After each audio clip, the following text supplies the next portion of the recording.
सुबह के 9:15 रोहन की कार शहर के सबसे व्यस्त ट्रैफिक में फंसी थी। उसकी नजर बार बार अपनी कलाई की घड़ी पर जा रही थी, जहां हर टिक टिक उसके दिल की धड़कन नहीं बल्कि उसकी उम्मीदों को तोड़ रही थी। 9:30 उसकी जिंदगी का सबसे बड़ा इंटरव्यू था। एक ऐसी नौकरी जो उसके सारे बिखरे सपनों को जोड़ सकती थी। पर अब सब कुछ हाथ से फिसलता हुआ लग रहा था। अचानक कार एक झटके के साथ बंद हो गई।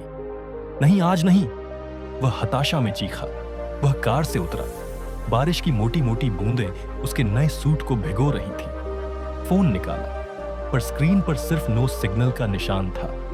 वह पूरी तरह से हार चुका था। सड़क के किनारे खड़ा अपनी किस्मत को कोस रहा था।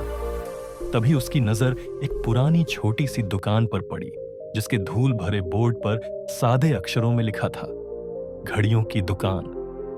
अंदर एक धीमी पीली रोशनी जल रही थी। बारिश से बचने के लिए वह अंदर चला गया। दुकान के अंदर एक बूढ़ा घड़ी साज अपनी मेज पर झुका। एक पुरानी घड़ी के छोटे छोटे पुर्जों को बड़े ध्यान से जोड़ रहा था। उसकी आंखों में एक अजीब सी शांति थी। लगता है तुम्हारा वक्त तुमसे रूठा हुआ है, बूढ़े ने बिना नजर उठाए कहा। रूठा नहीं, खत्म हो गया है, रोहन ने कड़वाहट से जवाब दिया। बूढ़े ने मुस्कुराते हुए एक छोटा सा गियर उठाया, जिसका एक दांता टूटा हुआ था। देखो इसे, उसने कहा। यह टूटा हुआ नहीं है, यह बस अपनी सही जगह का इंतजार कर रहा है। जब यह सही जगह लगेगा तो पूरी मशीन चल पड़ेगी। कभी कभी जिंदगी हमें इसलिए रोकती है ताकि हम सही जगह सही वक्त पर पहुंच सकें। यह बात रोहन के दिल में उतर गई। बारिश थमी। रोहन एक अजीब सी शांति के साथ दुकान से बाहर निकला। इंटरव्यू का मौका तो जा चुका था। उसने घर लौटने के लिए एक शांत गली का रास्ता पकड़ा। अचानक टायरों की चीख और एक बच्ची की रोने की आवाज आई। एक कार एक छोटी बच्ची को बचाने के चक्कर में खंभे से टकरा गई थी। लोग जमा थे, पर सब दूर से देख रहे थे। रोहन सब कुछ भूलकर बच्ची की ओर दौड़ा। उसने उसे गोद में उठाया, उसे शांत किया। इस हड़बड़ी में उसके हाथ से फोल्डर फिसल गया और उसके सारे कागजात, जिसमें उसका रिज्यूमे भी था, बारिश के पानी में जमीन पर बिखर गए। तभी एक आदमी घबराया हुआ भीड़ से दौड़ता हुआ आया।